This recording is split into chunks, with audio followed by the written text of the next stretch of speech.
rain has stopped this afternoon, which is a good thing, and I'm hoping that the jostaberries will be dry enough to pick. In the last 2 days they've really gone a nice shade of black, and these are just huge. A really good berry. I'm really pleased with them. The bushes got some new growth on, and 1 or 2 of the older leaves are just getting a red tinge to them. But there's a really good picking of berries to be had here, and I'm going to get on and get those into a punnet.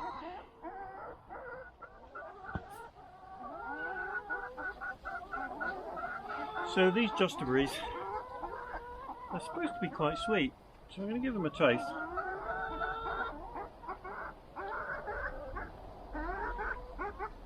Wow, a little packet of sweetness and flavour, just between a gooseberry and a black currant. And Mrs. K is going to make jostaberry jam out of these, and you may think we're making a lot of jam, and we are, but Mrs. K gives a fair bit away. So get on and pick these, and jam's coming from the kitchen.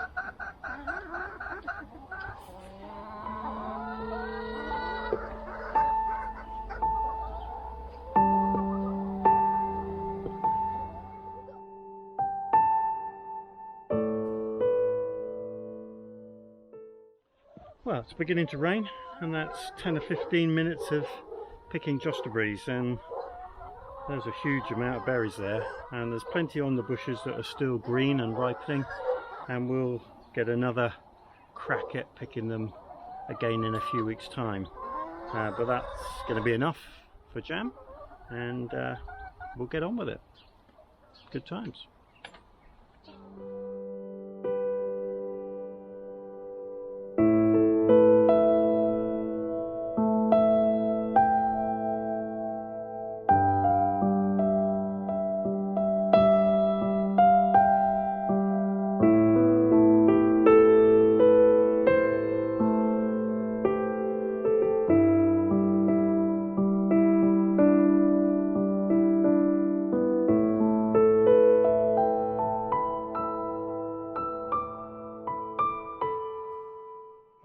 It's Sunday morning, and I managed to mow the lawn on Friday evening, and there's no doubt about it, there's a psychology about allotment keeping, and if you're on top of it, it feels that much better, more manageable.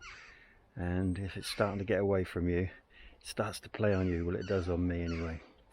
And I've managed to get the grass cut. I've still got to trim the edges, but I just feel like I can get round and I can be a lot more productive today. There's quite a lot to do. There's quite a lot of harvesting, and the kitchen's going to be working hard as well. So on a nice day like this, I can let the chickens out, at least the silkies, because they don't damage the crops in any way, and they enjoy the freedom. So let's get on with that harvesting, and there's also a bit of planting to do. I'm going to get those strawberry runners out and into some pots. I'm definitely of the opinion that the strawberries are not going to have another flush of fruit, and they are looking fairly tired. Let's get this door open. Have a look.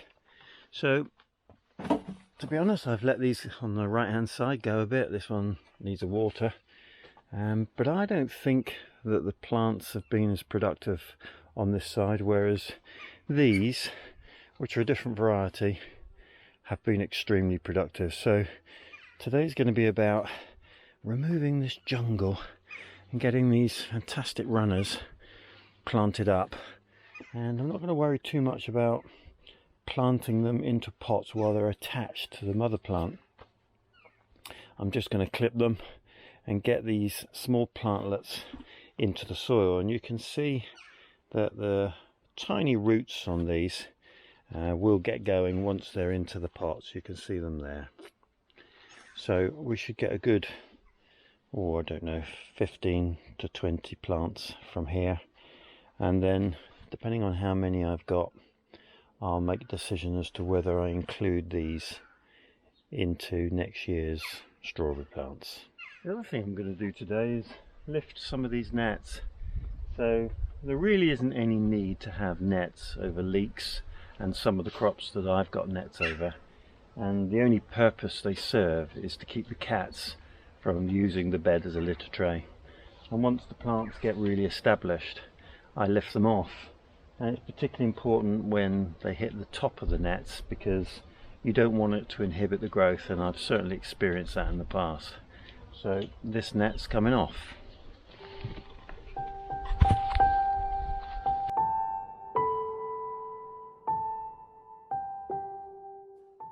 The other net I'm going to take off today is this one over the parsnips.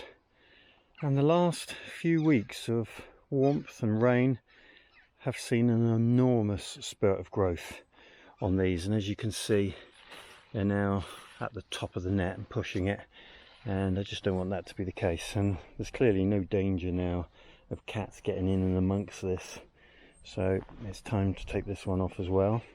I've got a few plants here which are probably leaving a bit of exposed soil, but they're not going to come to any harm, I don't think. So this net is coming off as well.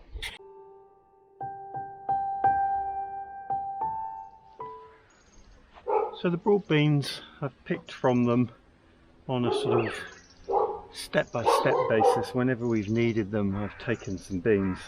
But we're at the point now where the wind really hit these in the last couple of weeks, and the beans are quite mature. So certainly with these behind me and the second sowing of broad beans, I think I'm going to take the plants out and take the crop off, and perhaps just leave the last sowing to a little bit later on.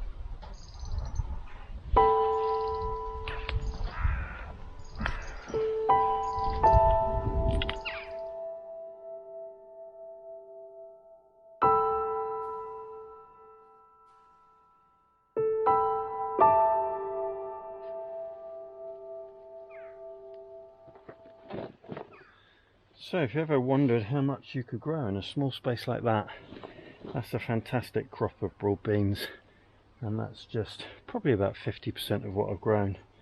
And sure enough, when you shell them, you get down to a small quantity, but I'm really pleased with that.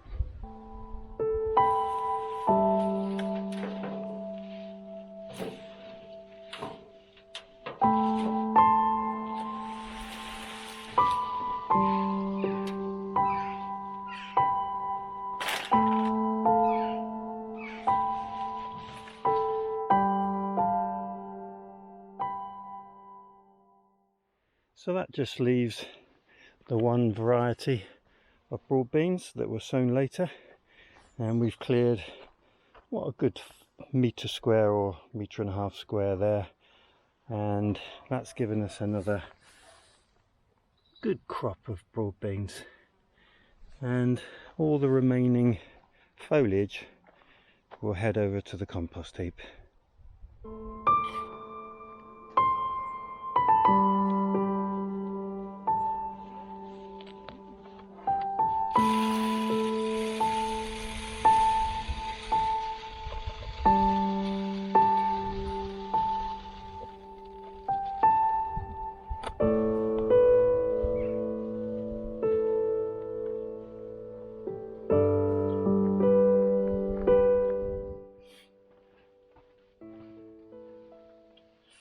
Well, it's pretty damned warm in here, but it's time to get these beetroots out.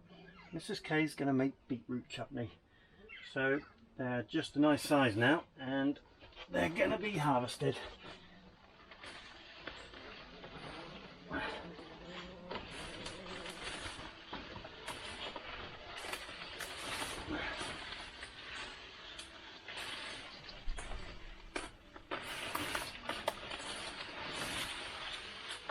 Looking good. A few more to go. and that'll make a nice few jars of chutney.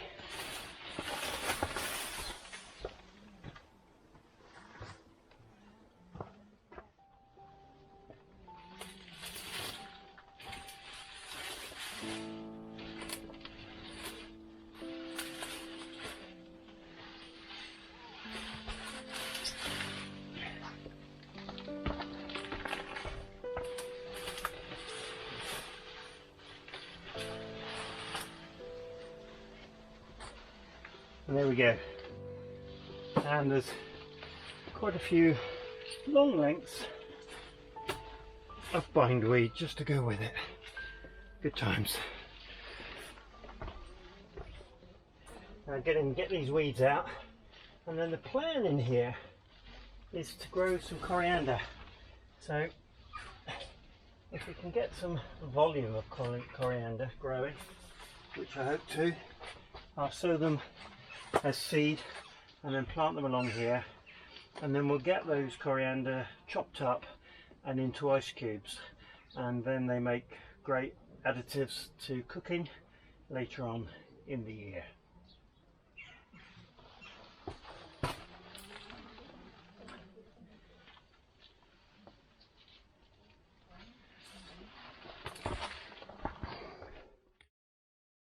So that's a nice crop of beetroot, good size, and we'll boil those, peel them, and into chutney they go. Another crop of beetroot to be had later. These that are grown outside, that much slower, but they're coming on really well, and it'll be a few more weeks before we harvest those. And there's 3 varieties in there, so it'll be interesting to see what they're like. In the meantime, we'll use what's come out the polytunnel. Well, we've been pretty busy this morning. We've got a good crop of aqua dolce broad beans, some nice boltardi beetroot to make into chutney. There's been an awful lot of red currant picking and going on in the background, and I've also picked a few strawberries. There's not many left now, so I'll get those over to the house, and then it's coming back to fill this up.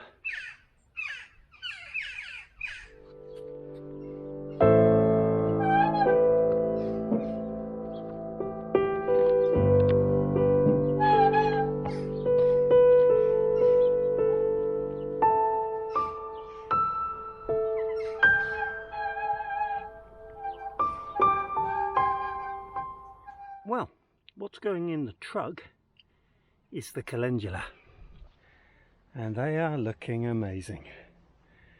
And whilst it seems a shame to harvest the heads when they look so great, that's what we grow them for.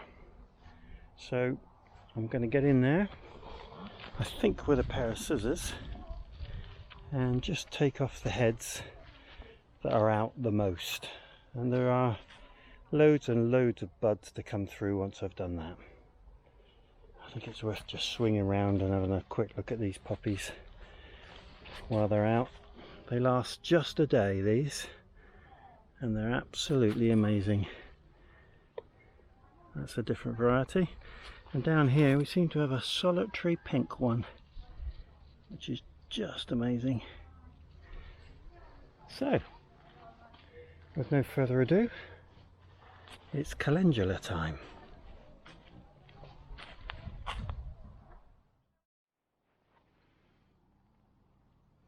And that's a pretty impressive sight. Just beautiful. Okay, so it's time to get these runners sorted out. And basically I'm going to take them all and take the best ones, like this one, cut away the 2 edges, leaving myself a decent looking plant. And it's those plants that I'll pot on, and everything else is just coming out of here. And there's another one. I'll take the tiny ones at the moment and just see if I need to use them.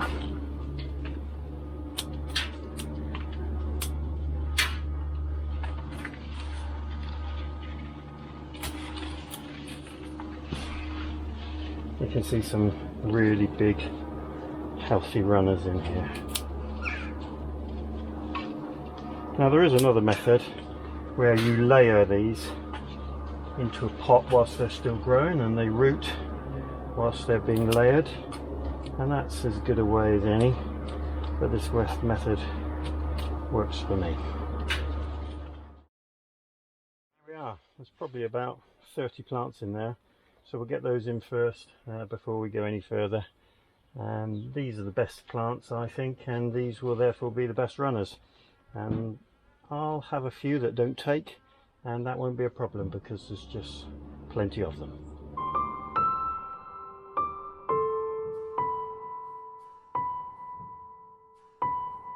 There we are. There must be a good 30 plants there, and I used some of this organic rooting gel. I don't think it's absolutely necessary because there's roots forming on most of those, but just gives them a really good chance. And they'll stay in those pots now and stay in the shade, so I'm going to leave them there for the bulk of the day just to drain, and then they'll go down near the compost area under the trees in the shade so that they don't just get dried out too much, and they'll just grow on outside under the shade of the tree through the winter until I'm ready to put them into baskets next year. I do hope you enjoyed the video today. If you did, click the subscribe button, click the like button, and if you want updates from me each time I upload a video, click the bell and select all. I do hope you have a great day. Diolch yn fawr.